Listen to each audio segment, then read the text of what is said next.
ऐसा जो सहज परिणाम है वही आर्जव धर्म। आर्जव धर्म रणत्यधारी। पूर्वाचार्य कह रहे हैं आर्जव धर्म रणत्यधारी।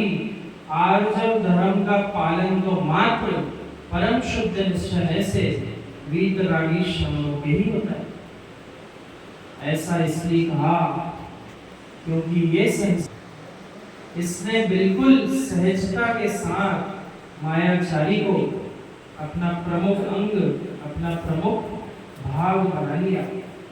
इसे एहसास ही नहीं कि जो वचनों से कहा, शरीर से जो क्रिया की और मन में जो भाव थे, वे तीनों तो एक थे ही नहीं। कौन तीन नहीं हुए? शब्दों से जो कहा, शरीर से जो क्रिया की और मन में जो भाव थे, उन तीन की एकता का नहीं होना यही कुटिलता है। कितना अच्छा होता यदि इस विश्व में कुटिल परिणामी कोई जीव ना होते, जिनके निमित्त से हमें भी कुटिल परिणाम करना ही नहीं पड़ता। आज सहजता के साथ कुटिलता के परिणाम मायाचारी क्यों चल रही? क्योंकि समस्त लोग ऐसी ही मायाचारी करके हमारे सामने उदाहरण प्रस्तुत कर रहे हैं। परंतु इन सभी परिणामों से शांत होकर हमें सहज स्वभाव को निभाना होगा, क्योंकि जितनी सहजता है वही जीव की विशुद्धि स्थान है। जितना विशुद्धि स्थान है उतने ही अंशों में सम्यक है, और जितना जितना सम्यक है उतना उतना ही मोक्ष मार्ग। ऐसा है आचार्य भगवान कुंद स्वामी जी समय सार जी की 13वीं गाथा में यही समझा रहे हैं। जितने अंशों में जीव को सात तत्व के प्रति श्रद्धा है उतना ही सम्यक है, और जितना सम्यक है उतना ही मोक्ष स्थान है। अन्य जितने क्षणों में सात तत्वों की श्रद्धा से विपरीत जीव के परिणाम हुए या कर्तापन के भाव हुए, तो वही सब जीव का बंध स्थान है। जीव के बंध का कारण क्या है? कर्ता बुद्धि। जिस जीव के जितने अधिक आकांक्षाएं होंगी, उस जीव के उतने ही अधिक कुटिल परिणाम होंगे। ऐसा आप मानते हैं नहीं मानते? जितना अधिक जीव आकांक्षाएं करेगा उतना ही अधिक जीव बंध को प्राप्त होगा।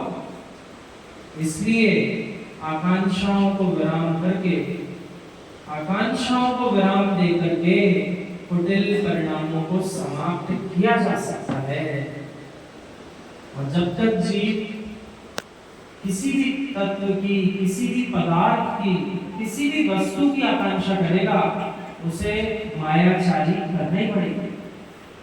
ऐसा हम कराने के लिए नहीं कह रहे, ऐसा करना ही पड़ता है। किसी भी वस्तु की आकांक्षा होगी, उसकी प्राप्ति के लिए वो मायाचारी ही करेगा। ऐसा क्यों कहा? इसलिए कहा क्योंकि आचार्य भगवान कुंद स्वामी जी को कह रहे हैं अपनी आत्मा के परिणामों में लीन रहो, तो उत्तम आर्जव धर्म है। अब जो ही जीव आत्मा के परिणाम को छोड़कर किसी भी अन्य द्रव्य में अपने परिणामों को ले जाएगा, उसने अपनी आत्मा के साथ मायाचारी की कि नहीं की? मायाचारी, शुद्ध मायाचारी, शुद्ध छल किया। सबसे पहली मायाचारी जीव ने किसी के साथ की तो अपनी आत्मा के साथ की। क्यों की? इसलिए की क्योंकि जितने इसको द्रव्य दिखाई देते हैं, जो कुछ इसको समझ में आता है, उसे अपना बनाने के परिणाम बना लेता है। या तो उन्हें अपना बनाने का परिणाम बना लेता है, या उनको अपने से दूर करने का पुरुषार्थ करता है। और इन दोनों ही कर्तव्य क्रियाओं में जीव शल्य के साथ परिणाम करते हुए मायाचारी में लीन हो जाता है। इस मायाचारी का फल क्या है? मायाचारी का फल संसार का बंध है। इस जीव ने पूर्व पर्याय में जो मायाचारी की थी, उसी के बल पर आज भली पुरुष अवस्था की प्राप्ति कर ली, तब भी स्त्रियों के समान मायाचारी करता दिख रहा है। जान लेना चाहिए, ऐसा बिल्कुल नहीं समझना चाहिए कि मात्र स्त्री पर्याय ही मायाचारी होती है। ऐसे पुरुष जीव भी होते हैं जो स्त्रियों के समान अपने कुटिल परिणाम रखते हैं, अपने हाव भाव, सहज सजना और इन सभी भावों में लीन होकर मायाचारी करते हैं।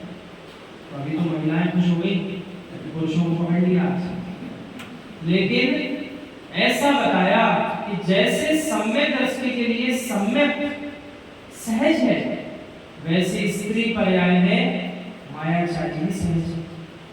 इसलिए कितना ही महान पद आपको मिल जाए, चाहे आलिका का पद भी क्यों ना मिल जाए, तब भी आपका मोक्ष नहीं हो पाएगा। इसमें बुरा मानने की बात नहीं है, ये वस्तु का स्वभाव है।